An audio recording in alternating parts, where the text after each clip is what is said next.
अहम खबर शामिल करेंगे। हुकूमत ने कोरोना वायरस की सूरत-ए-हाल की वजह से यौम अली के जुलूसों की इजाजत न देने का फैसला कर लिया है। बात करेंगे डॉन न्यूज के नुमाइंदे नवीद सिद्दीकी से। नवीद, बताएगा एनसीओसी की जानिब से क्या कहा गया है?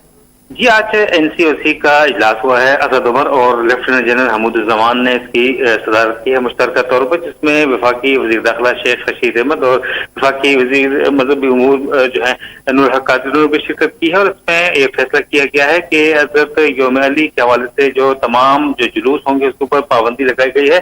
और वजह यह बताई गई है कि मुल्क में कोरोना वबा तेजी से फैल रही है और केसेज और अमात में तेजी से इजाफा हो रहा है, जिसके बाद यह फैसला किया गया है कि हर किस्म के जुलूस जो निकाले जाएंगे हजरत यौम अली के हवाले से उस पर पाबंदी ऐड की जाए। ताहम मजालिस जो होंगी उसकी इजाजत दी गई है, मगर वो भी स्ट्रिक्ट एसओपी के तहत इजाजत दी गई है कि तमाम एसओपी के ऊपर अमल दरामद करके ही इंडोर जो मजालिस होगी उनकी इनेकाद की इजाजत होगी। ताहम ये भी हिदायत की गई है तमाम सूबाई हुकूमतों और जिले हुकूमतों को भी कि तमाम जो जिले और सूबों की सतह पर रिलीजियस स्कॉलर जो होंगे, उलमा और मशाइख जो होंगे, उनके साथ बातचीत करके और मुफाहमत के साथ और उनके तावन के साथ जो आज के एनसीओसी के डिसीजन है उसके ऊपर अमल दरामद कराया जाए और एसओपी के ऊपर अमल दरामद कराते हुए तमाम तर जुलूसों की इजाजत न दी जाए। ताहम जो मजालिस की इजाजत दी गई है, मशरूत इजाजत दी गई है, एसओपी के ऊपर अमल दरामद कराने के साथ साथ उसके ऊपर मेनोन अमल दरामद कराया जाए और हुकूमती जो फैसले हैं उसके ऊपर अमल दरामद करवा के जो कोरोना वबा जो फैल रही है उसकी रोकथाम में मदद की जाए। जी, बहुत शुक्रिया नवीद सिद्दीकी।